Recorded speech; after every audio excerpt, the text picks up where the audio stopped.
So what is perception? Perception underpins everything it is to be you. What you know, what you believe, the clothes you wear, the people you fall in love with, everything begins with perception. So to understand perception is to not only understand how the brain works, is to understand what it is to be human, okay? And a fundamental question I can ask you is, when you woke up this morning, did you see the world as it really is? Right? It's a fundamental question that's been asked for thousands of years. And let's do a quick test. Let's see how good you are at seeing reality, okay? So I'm going to, I have an image here to my left, and I want you to find the predator. So there's a predator that's staring right at you, okay? And if you haven't seen it yet, you're dead, okay? Now, 90% of the information your brain uses to see comes from grayscale, so it's staring right at you, and yet you can't see it. So if I just add 10% of the information, suddenly it's there, okay? Now for some who maybe shouldn't be here, right? There it is. So we can actually go back and you can see it was always staring at you, okay? So this makes, this is true in a more sort of complex scene, but let's try something even more simple. So just lightness. Even jellyfish see lightness and they don't even have a brain. It's one of our most basic perceptions to see the intensity of light. And here we have two circles. They're physically identical and they look the same to you until I change what surrounds them. Now you'll see the one on the left looks lighter than the one on the right. The one that's in a dark surround looks lighter than the one on the light surround. Well, this makes a fundamental point about perception, which again underpins everything it is to be you, which is that context is everything. Your brain did not evolve to see absolutes. It evolved to find relationships, right? And to understand why context is everything is really to understand what it is to be you, what it is to be me. In fact, it underpins innovation in business. It underpins adaptability in all of us. So why is context everything? And this has to do with what the biggest challenge that you, that I, that all brains face. And instead of telling you, I want to show you. And in fact, I do this often in my presentations. I want to engage the audience because I want them to not just know, I want them to understand. So I want you to hold up your finger towards me, towards the screen. And what I want you to do, or in fact, you could do it into the world around you. And I want you to line up your finger so that something large and in the distance is the same size as your finger. Okay, so you have to do it away from you and towards you. You can do it towards my face, for instance, right? You can line those two things up. Now, of course, we're not the same size. What this demonstrates is that all the information that your brain is receiving conflates multiple things about the world. Size and distance in this case, volume and distance, right? Illumination and surface. So what this makes us realize is that all the information your brain is receiving, all data, is meaningless. It's useful, but it has no meaning. It doesn't tell you what to do. And so this is the fundamental challenge of the brain, is this data that it's receiving at the most basic level could literally mean anything. It could be something large and far away or small up close, something loud and far away or quiet and up close. And your brain has no way of knowing. So how does your brain resolve uncertainty? And again, uncertainty, we all are deeply aware of now, right? And though we're aware of now, it's always been the case. Technology is disrupting industries and spaces. So everyone is facing uncertainty in one way or the other.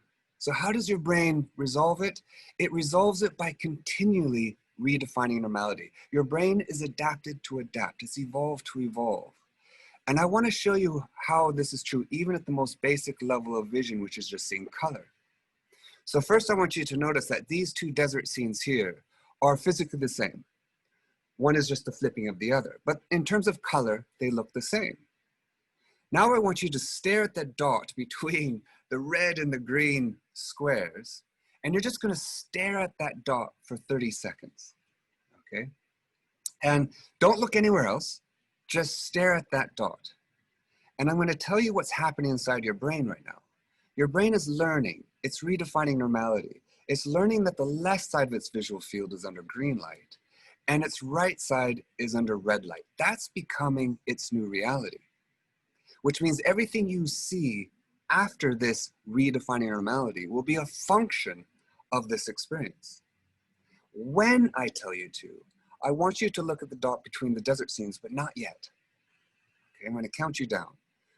3, 2, 1. Look at the top between the desert scenes. Now, for almost all of you, they will look different. The one on the left will actually look reddish, and the one on the right will look greenish. Right? Why? Because your brain is now seeing it relative to its recent experience. Now, as you look around the room or as you look around the screen, your brain will again redefining normality. Now, we're talking at the most basic level. So what's true here has to be true all the way up. Okay? So what does this mean for what you perceive? Well, you never see the world. The world exists. It's just that you don't see it. Nor do you see the information that's falling onto your eyes because it could literally mean anything. Instead, what you see is a meaning that was useful to see in the past. And not just your past, the past of your family, of your culture, in fact, even of your evolutionary history.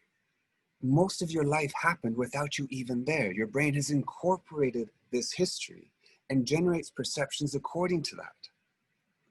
And again, let's look at it in the context of just lightness. Here you have a cube. Now this is an illusion I made maybe 15 years ago.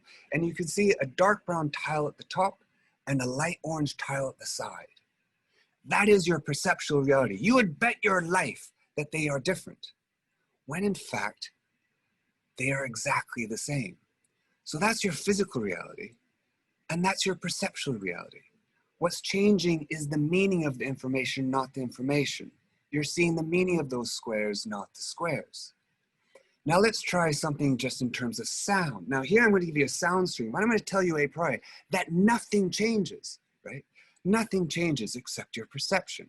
And you can either hear brainstorm or green needle.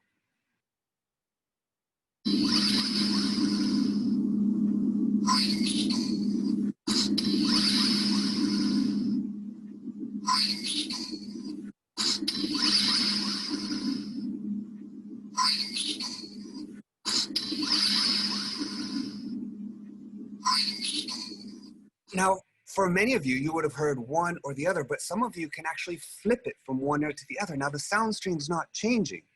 What's changing is your expectation of what you're going to hear, okay? So you are your own context. So what you see is determined not by the world, it's determined by your assumptions and biases. That's what history gives you.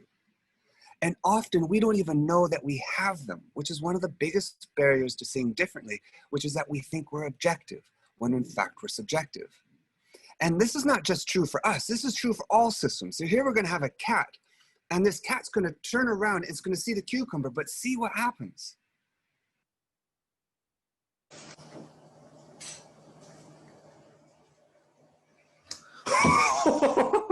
Right?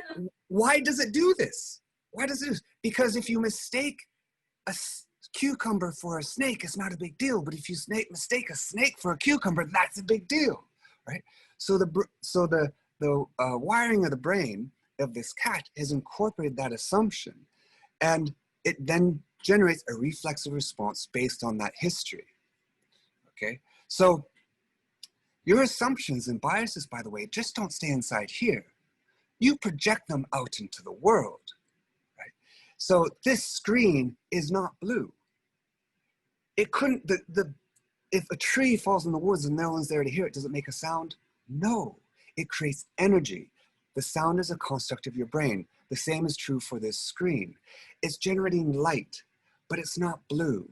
The color blue couldn't be closer to you. It's inside your head, projected outward. You are literally coloring this screen.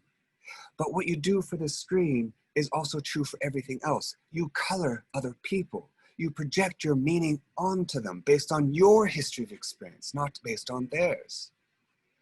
And here's an example of how you're going to take these shapes, which have no meaning right now, until I put them into motion. Okay. Now, as you watch this, you're going to see that you're going to generate a perception of them. You hate one of these triangles. You're feeling bad for the other one. And now you're worried for the circle, right? And we're going to stop it there. And now you're all wondering, what happens to the circle? And the answer is nothing. It's just a circle. But you couldn't help but project the meaning onto it based on your history, okay?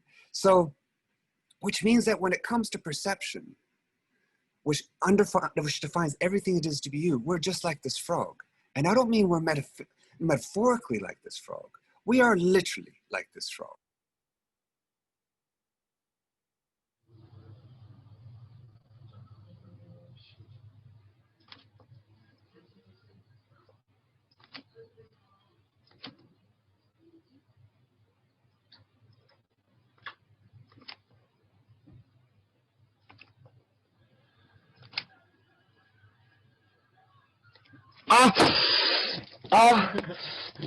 Right? We are so like that frog in so many ways. When things don't go quite our way, we get a bit annoyed, none of which even exist in the first place. So if this is true, if everything we're seeing is grounded in our assumptions bias, how could we ever see differently? And the answer is very simple. Change your assumptions and you'll change your behavior. So here I'm going to show you a diamond, a spinning diamond, and you're going to see it spinning one direction or the other, usually from left to right. But keep looking at it, and suddenly it'll appear to go in the opposite direction, okay? And if you can get it to flip, what's happening is your brain is changing its perceived meaning based on how you're thinking about it.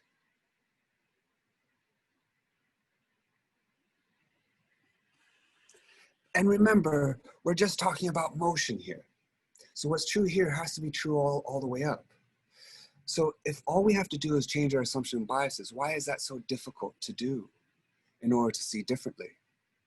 And the answer is that we hate not knowing. We hate uncertainty. Why? Because if you weren't sure there was a predator during evolution, it was too late. Dying is easy. When your brain gets into a state of uncertainty, it creates tremendous stress. Your cortisol levels increase, your immune system starts degrading. In fact, your brain cells wither and die. We begin to panic, right? Because your brain is saying, I don't want to be here. I want to be anywhere else but here. This is what you saw in COVID when people started panic buying toilet paper, because what their brain was trying to do is get to a space of certainty. We find patterns where no pattern exists. We become more gullible. We even become morally judgmental, which is why Uber is successful. Uber is successful not because they enable you to get a taxi easier or faster. It's because they tell you when the taxi is going to arrive. The problem is, if you're ever going to see differently, uncertainty is the only place we can go. If you want to go from A to B, your first step is not B. Your first step is to go from A to not A, to let go of the assumptions and biases that you had before.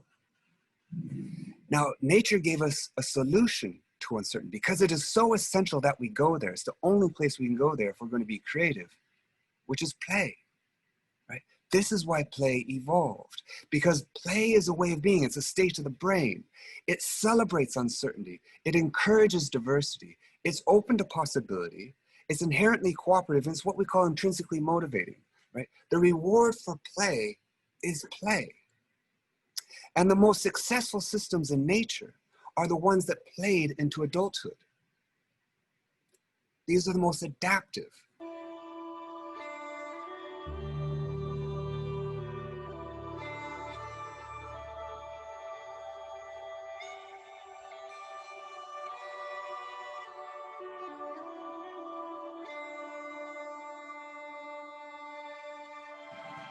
It's a beautiful video. There's no intrinsic reason for making those bubbles other than to make them, okay? So what begins play, if we transcend play, what begins it is awe and wonder. And recently we worked with Cirque du Soleil to demonstrate that awe and wonder is a state of the brain, which actually increases your proactive behavior towards others. It increases your pro-sociality, right? Your need for cognitive closure goes down. You're better able to sit with uncertainty, and you're more willing to take risk. In fact, you're better able at taking risk. So awe and wonder actually gives us the curiosity to overcome our cowardice. This is a quote from my dear friend, Dwayne Michaels, one of the world's greatest living photographers. So just to finish in the last minute and a half, why does this matter? Now, this matters in many ways with regard to branding, advertising, leadership, but I want to explain why it matters from a very personal level, why you personally might want to care about this. It has to do with conflict. Now, conflict, ironically, is the only place we can go if we're going to be creative, if we're going to see differently. The problem is that we enter conflict in the wrong way. If you or I are in conflict, it's as if I put you at the opposite end of the line from me, and my aim is to prove that you're wrong and to shift you towards me. But you're going to try to do exactly opposite. You're going to try to prove that I'm wrong and to shift me towards you. Notice that we set up conflict to win, but not learn, because you'll only learn if you move. So it's not about eliminating conflict. It's about how we enter conflict in the first place. And that's what we need to change. And once you understand perception, you understand how fundamental this is, how essential it is to enter conflict, not with an answer, not with certainty, but to enter conflict with a question. So next time, maybe a homework assignment, next time you're in conflict, rather than trying to convince, enter the conflict with a question, with the desire to truly understand. Because it's only through understanding that requires humility and courage, which are the seeds of creativity, that you have the possibility not simply to shift your perception, but to expand it. And when you expand your perception, you become more adaptable, you become more optimistic, you become more agile.